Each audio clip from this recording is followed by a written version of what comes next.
अस्सलामुअलैकुम dear viewers, आपके favourite informative channel फतवा ऑनलाइन से आपकी खिदमत में हाजिर हैं।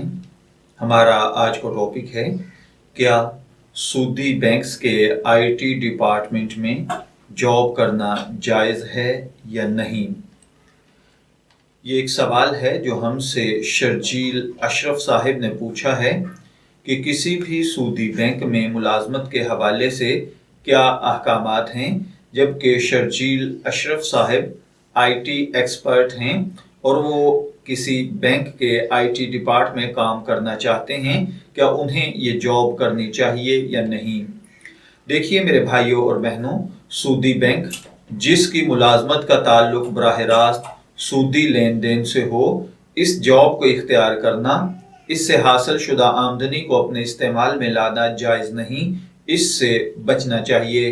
अलबत्ता जिस मुलाजमत का ताल्लुक बराह रास्त सूदी लेन देन से ना हो, जैसा कि चौकीदार, ड्राइवर वगैरह, तो ऐसी मुलाजमत को इख्तियार करने, इस हासिल शुदा आमदनी को अपने इस्तेमाल में लाने की गुंजाइश है।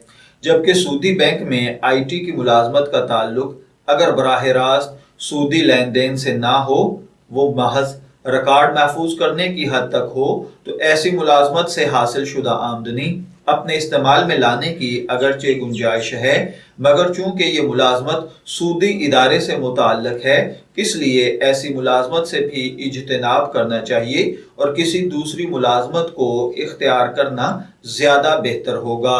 शब्बीर अहमद को इजाज़त दीजिए, फिर हाजिर होंगे किसी नए टॉपिक के साथ। तब तक के लिए अल्लाह हाफिज।